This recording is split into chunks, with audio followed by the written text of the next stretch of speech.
I hadn't heard from my mother in 12 years. Then, out of nowhere, she texted from an unknown number. You could help your brother with college. I was 16 when she kicked me out to make room for her new husband's kids. Now she wants a favor. What I did next wasn't about revenge, it was about ending the story on my terms. It started like a mosquito bite in the middle of the night. That text from an unknown number at 6:17 a.m. You could help your brother with college. No name, no hello, just that. No punctuation at the end either, like the message had somewhere else to be. I stared at the screen, bleary-eyed, already knowing exactly who it was from. I hadn't heard from my mother in 12 years. Not a single holiday card, not a missed call, not even a damn like on the one social media post I ever made about my new job. And now, here she was, back in my life via a random-ass number and a request, not even pretending it was anything else. My coffee machine groaned to life while I stood in the kitchen, my phone still in my hand. Outside, the sun hadn't even finished rising yet. The air was still pink and gray, the kind of silence that belongs to regrets and early flights. I didn't reply. Instead, I sat down at my tiny kitchen table, the one I built from scratch during a winter I couldn't afford heat, and let the bitterness simmer in my chest. Not boiling, just slow cooking, like it always had. She really thought she could come back like nothing happened. Let me rewind. I was 16 the day she pushed me out the door. Not metaphorically. She literally shoved a duffel bag into my chest and said, "You're not part of this family anymore." Her exact words. There were baby toys on the floor behind her, a new crib in the living room, and her new husband standing silent at the top of the stairs with his arms crossed. "You're a distraction," she said, like I was some inconvenient pop-up ad in the middle of her fresh little fairy tale. I remember the sound of the zipper snagging on my coat as I grabbed it off the hook. I remember the cold air on my face as I stood there in the front yard, not even sure which friend's couch I was going to end up on. I remember thinking she might call me back, tell me she was sorry, that it was a mistake, but she didn't. For 3 weeks I slept on a blow-up mattress in Danny's garage. No heat, sometimes mice. I worked my first job bussing tables at a place that didn't check ID because the owner didn't care as long as you showed up sober and didn't steal the tips.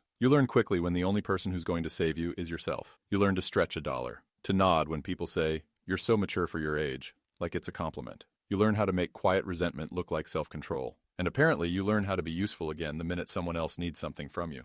I looked down at the text again. Your brother, not my son. Not, I'm sorry, not even hi. Just a request for money. Just like that. I didn't respond. 2 days later, she sent a follow-up. You're being petty. I raised you and now your family needs help. That word, family. The gall. I was 28 now, had my own place, a decent job in data security, a girlfriend who'd never once called me too distant, even though I definitely was, and a therapist I finally started seeing after my landlord found me drinking on the roof last fall because I couldn't sleep through the holidays again. I thought I was done with her. I thought the silence was mutual. Turns out, it was just convenient. That weekend, I visited the old neighborhood, drove past the house I'd once been thrown out of like trash. It looked smaller than I remembered. The paint on the porch was peeling. A new car sat in the driveway, not hers. I didn't stop. Just enough to see that the past was real and ugly and still there. That night I stared at my phone for a long time. Then I opened a browser tab and typed, "How to file a restraining order in New Jersey," because I knew how this would go. It always escalates. She'd keep texting. She'd find my address. Maybe show up. Maybe bring the brother I'd never met. Maybe scream on my doorstep about how cold and selfish I was. And I couldn't do that again. I wouldn't. So I printed the paperwork, left it on my desk overnight, and in the morning I signed it. Not with anger. Not even with sadness. Just a quiet, steady hand. The first time I've ever felt like this part of my life, this endless cycle of guilt and abandonment, was finally under my control. The thing about silence is, you learn to survive in it, but it never really leaves you. Even after I filed the papers, even after I dropped them off at the courthouse and sat in my car with the windows up just breathing, there was still that thrum in my chest. Not fear, not regret, something darker. Like anger had just changed shapes. She didn't respond to my silence for a while. Maybe she thought I was busy. Maybe she thought I was weighing her words. Maybe she thought she still mattered enough to me that I'd consider it.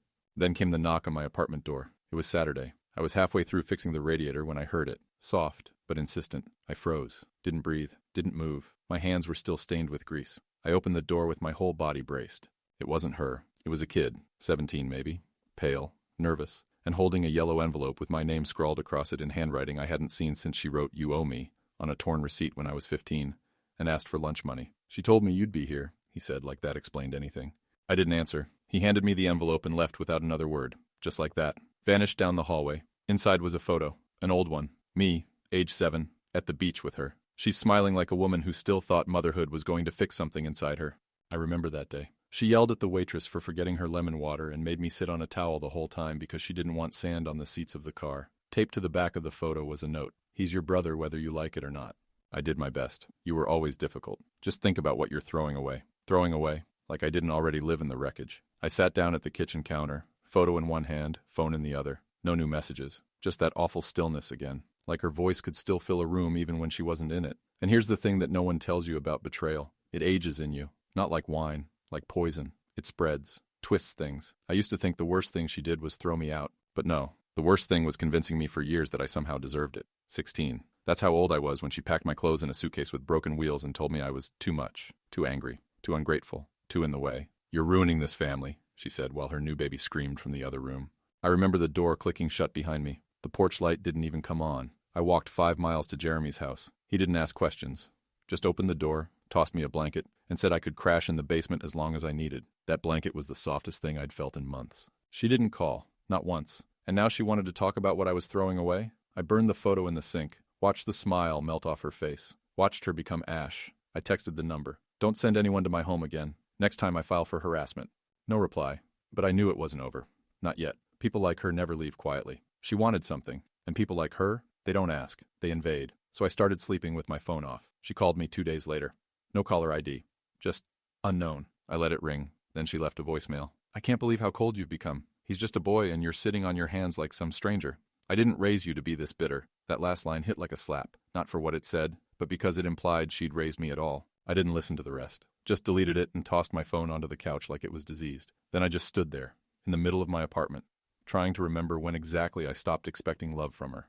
I think it was somewhere between her calling me dead weight and the moment she tossed my clothes into a garbage bag and shoved me toward the door like I was a fucking mistake she was finally fixing. I don't know if she ever loved me. I used to lie awake wondering that. 16 and half frozen in Jeremy's garage, listening to the water heater click like a bomb, wondering if I'd just been a placeholder until the real kids came along, the ones with her new husband's last name, the ones who didn't remind her of the man she couldn't stand to look at anymore. And now she wants me to pay for the future of the kid she replaced me with? Get the fuck out of here. I opened the drawer where I kept the old photo, the one I hadn't burned. It's me at maybe 10, standing in front of the Christmas tree. You can tell I'm already starting to feel it, that invisible wall between me and the rest of the room. She's behind the camera. Her voice must have told me to smile. I look like I'm trying to fake happiness for her approval. It didn't work then. It sure as hell doesn't work now. That night, I sat at my laptop and started the affidavit for the restraining order. There's a part where it asks for justification. Any history of emotional abuse, unwanted contact, threats. I didn't even know where to start, so I wrote the truth. At 16, my mother expelled me from her home to make room for her new family. She told me I was in the way.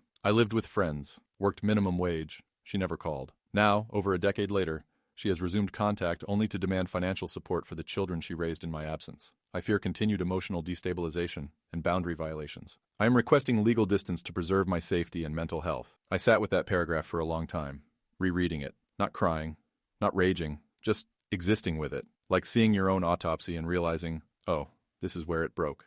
At work the next morning, I was a ghost. People made their small talk. I smiled on autopilot. Only my boss noticed, asking if I was good. I said, yeah, just family stuff. That word again. Family. What a fucking joke. It escalated just like I knew it would. A week after the voicemail, she showed up outside my building. I saw her through the peephole. Same posture.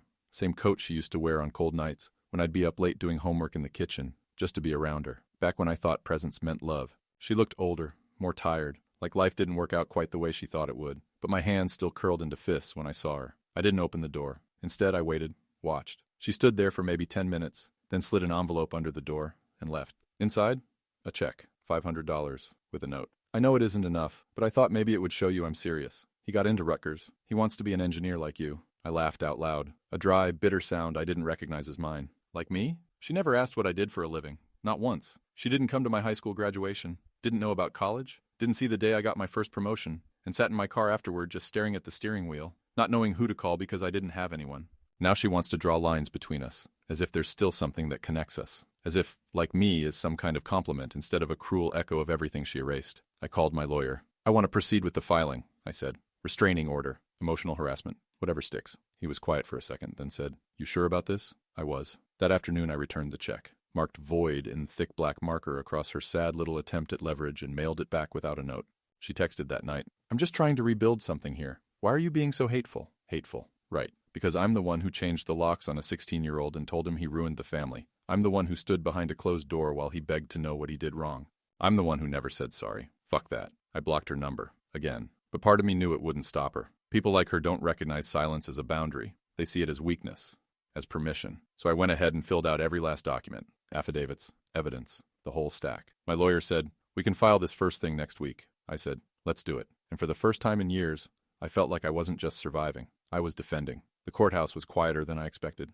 Sterile, almost apologetic. I sat in the waiting area with my folder of documents pressed to my chest like a shield. Across from me, some woman in scrubs was crying into her phone about a landlord dispute. Behind me, a kid was playing a game on his tablet with the volume too high. Life kept going, like it always does, even when yours feels like it's unraveling in slow motion. My name was called. The clerk was polite, maybe even kind. She flipped through my paperwork, nodding. When she got to the part with the incident description, her eyes lingered. "She's your mother?" she asked. I didn't answer right away. Then I said, "She was." There's a moment in this kind of process when everything you've lived through becomes lines on a page. No context, no screams, no winter nights in borrowed coats, just checkboxes and dates.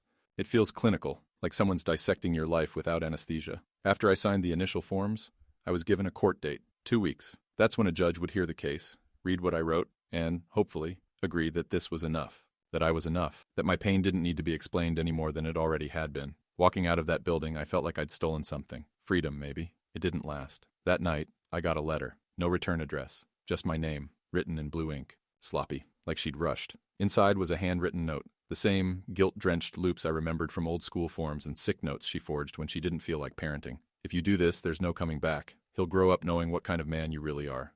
There it was. The hook. What kind of man? That phrase used to haunt me. She'd throw it at me whenever I cried too loudly. When I questioned why she wasn't at my school events. When I begged to come home after she kicked me out and the couch I was sleeping on got infested with bedbugs. What kind of man cries like that? What kind of man expects handouts? What kind of man turns his back on his family? And the answer, I've learned, is one who survives anyway. I didn't respond.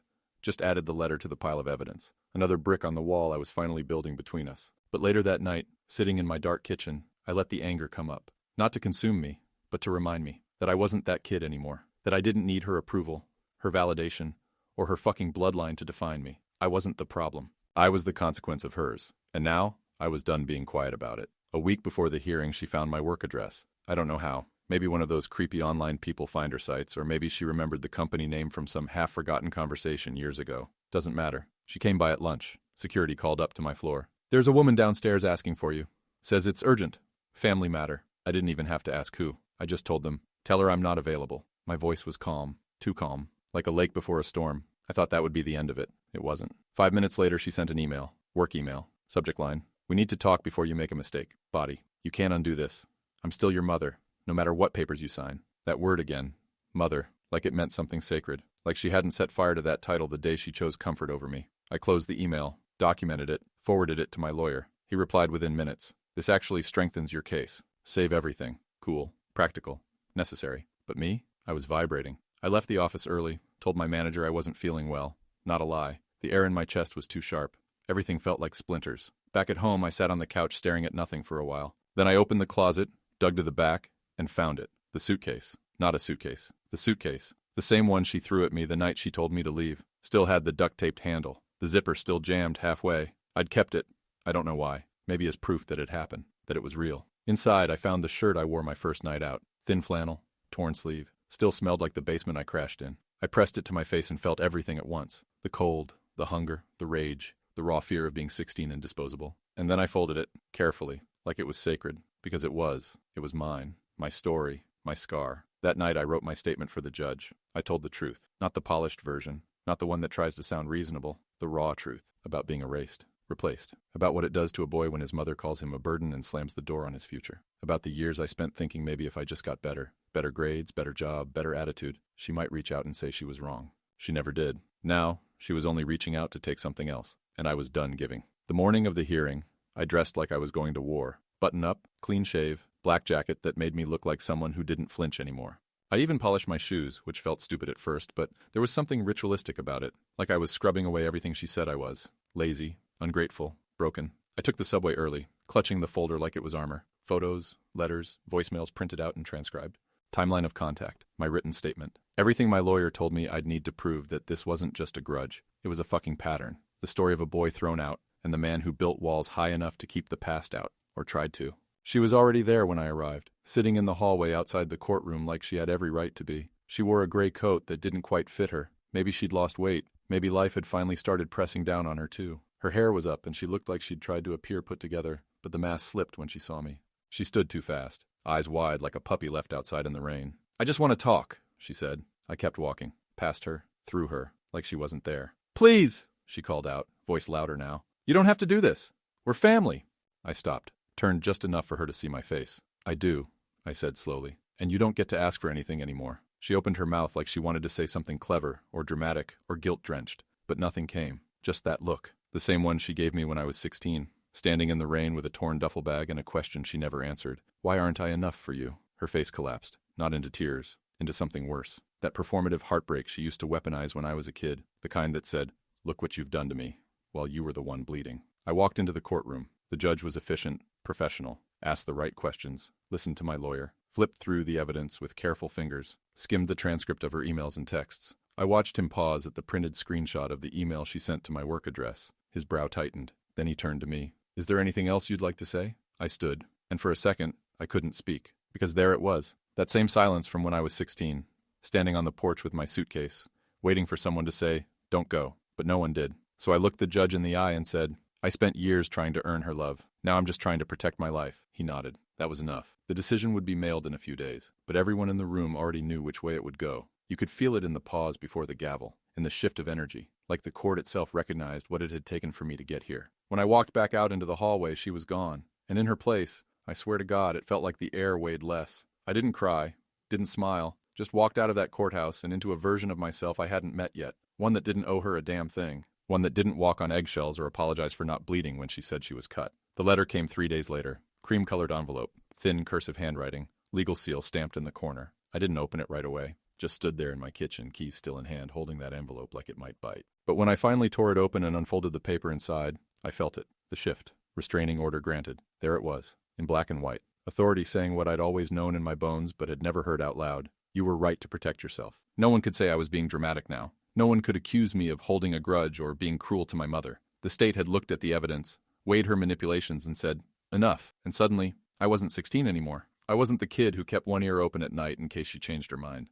I wasn't the boy who believed he was too much trouble to love. I was just a man, flawed, scarred, tired, but finally free. I sat down at the table and stared at the letter until the sun shifted across the floor. It felt like closure without the ceremony, like a funeral with no flowers, just silence and air that no longer choked. I called my lawyer to confirm the next steps. He said she'd already been served. She'd shown up at his office that morning yelling about how this was all a mistake, and I didn't mean to scare him. Scare me. She still didn't get it. This wasn't about fear. This was about survival. Mine. That night, I took a walk around my neighborhood, not for exercise, just to feel what it was like to move through the world without looking over my shoulder.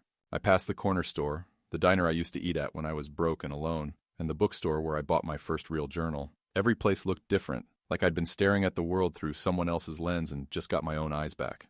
Back at home, I did something I hadn't done in over a decade. I opened an old photo album. Not hers, mine. The one I'd started after I left, filled with Polaroids from friends' couches, blurry selfies in fast food uniforms, college ID cards, rent receipts, proof that I existed without her, that I mattered, even when she didn't see it. I flipped through every page, slow and deliberate, and when I got to the back, there was an empty slot. So I printed the letter, folded it gently, slid it in, not as a trophy, but as a fucking monument to everything I had to become just to survive being her son. The messages didn't stop right away. Even after the restraining order, even after she was formally warned, she found ways to crawl through the cracks. Blocked numbers, burner emails, vague social media posts tagging no one but aimed right at me. One of them read, "Some people throw away family like it's garbage, then cry when they're alone." She didn't use my name. She didn't have to. Another one had a photo of her and the new kids, my replacements, all smiles in front of some cheap diner captioned, "At least some of my children know what love looks like." She wanted a reaction, anything, even rage, but I gave her nothing. Instead, I started building my life like she was dead. Harsh? Maybe. But you can't keep holding a funeral for someone who's alive and still setting fires. I changed my number. Told HR at work everything. Tightened every privacy setting. I even warned my landlord just in case she tried showing up again. I wasn't taking any more chances. My apartment became sacred ground. My phone, my inbox, my breathing space, all off limits to her now. One night, my neighbor knocked to ask if everything was okay. She'd seen a woman lurking near the mailboxes. That old panic flared for half a second, but then something in me settled. I looked her in the eye and said, "Yeah, it's taken care of," because it was. The law was on my side now, and more importantly, so was I. And that was the difference. For years, I lived in some half-shadow version of myself, always preparing for a blow that never stopped coming, always wondering if I was the problem. But the silence that followed now, it felt different. It wasn't shame, it wasn't fear, it was peace. And into that quiet, other things started growing. I joined a boxing gym, not to fight, but to feel what it was like to hit something and not feel guilty for it. I started cooking again. Nothing fancy, just enough to remind myself I deserved warmth. And I began reconnecting with people I'd pushed away during the years I thought I had to earn my worth through suffering. Turns out healing isn't loud. It doesn't come all at once, with music swelling and tears pouring. Sometimes it's just making dinner with the window open. Sometimes it's walking past your old street and not looking back. And sometimes it's looking at your reflection and thinking, you made it. You're still here. I didn't need her to see it or approve. Hell, I didn't even need her to know. I just needed to be done. And for the first time since I was 16, I finally was. I signed the final set of papers on a Thursday. It was raining. Not in that cinematic, dramatic way, but in that steady, boring way that soaks into your socks and makes the whole world feel heavier. The courthouse was mostly empty. The clerk barely looked up as she handed me the last form. Initial here, then sign. Pen in hand, I hesitated for a breath. Not because I had doubts, but because I realized this was it. The last page. The last piece of her I'd ever owe a response to. I signed my name with the kind of clarity I never used to trust myself with. Slow, firm, final. The court order now had weight, legal permanence. She couldn't contact me again without risking charges. She couldn't show up, or ask others to reach out, or guilt-trip me through veiled posts and desperate letters. Not without consequences. And more than any of that, I knew I wouldn't break. I left the building and didn't look back. No dramatic speech, no moment of victory, just rain on concrete, and a calm I'd never felt before. On the train home, I opened my phone and deleted the folder I kept labeled Her. Voicemails, emails, screenshots, letters, gone. Not because I wanted to forget, but because I didn't need evidence anymore. I had myself, whole, scarred, alive. When I got back to my apartment, I changed into dry clothes and made a simple dinner. No takeout, no leftovers. Just something I cooked with my own hands. Something warm. I ate in silence. No TV, no phone. And for once, silence didn't feel threatening. It felt earned. There were no texts, no knocks, no footsteps I had to brace for. Just me, breathing. At one point, I stood by the window and watched the storm pass. The rain softened, the streetlight flickered, and for the first time in years, maybe decades, I felt like the story had closed. Not with fireworks, but with something better. A boundary, a line no one would cross again. And on the other side of it, me, not healed completely but free. And that was enough.